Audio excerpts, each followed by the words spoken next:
আমাদের এবার টপিকস বহুপদী বা পলিনোমিয়াল। বহুপদীটা কি? বহুপদী হলো এক বিশেষ ধরনের বীজগাণিতিক রাশি। বহুপদী হইতে গেলে কি কি শর্ত লাগবে? যেমন এখানে এতে এক বা একাধিক পদ থাকতে হবে, এক বা একাধিক পদ থাকবে। 2 নম্বর হলো চলকের ঘাত বা পাওয়ার অবশ্যই অঋণাত্মক পূর্ণ সংখ্যা হবে, অর্থাৎ পাওয়ার কখনো ভগ্নাংশ বা ঋণাত্মক হবে না। তাহলে আমরা যদি উদাহরণ দেখি, যেমন এখানে এক্স স্কোয়ার এক্স, তো বলছে এতে এক বা একাধিক পদ থাকবে। তো এখানে আমাদের একটা পদ আছে, বা আরো রশি দিয়ে আমরা আরো পদ বানাতে পারি। হ্যাঁ, যেমন এখানে এক্স স্কোয়ার প্লাস 2x বা x square plus 3x plus 4x, এরকম এক বা একাধিক পদ থাকতে পারে। 2 নম্বর হচ্ছে চলকের ঘাত বা পাওয়ার অবশ্যই ঋণাত্মক পূর্ণ সংখ্যা হবে। চলকের ঘাত বা পাওয়ার কি হবে? অবশ্যই ঋণাত্মক পূর্ণ সংখ্যা। এই ঋণাত্মক পূর্ণ সংখ্যা কি? ঋণাত্মক পূর্ণ সংখ্যা হতে হবে, অর্থাৎ পাওয়ার কখনো ভগ্নাংশ বা ঋণাত্মক হবে না।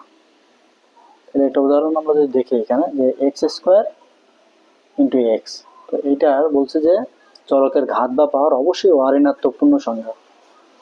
ঋণাত্মক মানে হচ্ছে যেটা ঋণাত্মক পূর্ণ সংখ্যা মানে কি? এখানে 0 থেকে শুরু করে 1 2 3 4 ডট ডট ডট ডট, এইগুলো হবে হচ্ছে ঋণাত্মক পূর্ণ সংখ্যা। তাহলে পাওয়ারটা অবশ্যই ঋণাত্মক পূর্ণ সংখ্যা হবে, এবং এটা কখনো ভগ্নাংশ বা ঋণাত্মক হবে না। যদি এরকম হয় যে রুট ওভার এক্স, তাহলে এটাকে আমরা লিখতে পারি এক্স 1/2, তাহলে এটা হয়ে যাচ্ছে ভগ্নাংশ। পাওয়ার ভগ্নাংশ হলে সেটা বহুপদী হবে না, তাহলে এই রাশিটা বহুপদী হবে না। তাহলে আর একটা রাশি লিখতে পারি, সেটা হচ্ছে এক্স ইনভার্স 1, তাহলে এটারও পাওয়ার হচ্ছে -1, তাহলে এটা বহুপদী হবে না।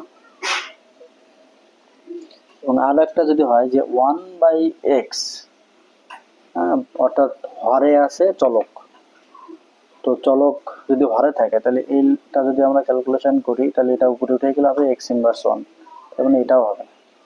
অর্থাৎ চলক যদি রুটের ভেতরে থাকে, চলকের পাওয়ার যদি মাইনাস হয়, এবং চলক যদি হরে থাকে, তাহলে সেগুলো বহুপদী হবে না।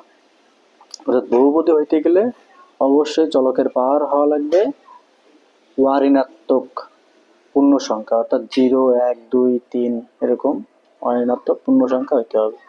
এটা হচ্ছে বহুপদী হওয়ার শর্ত।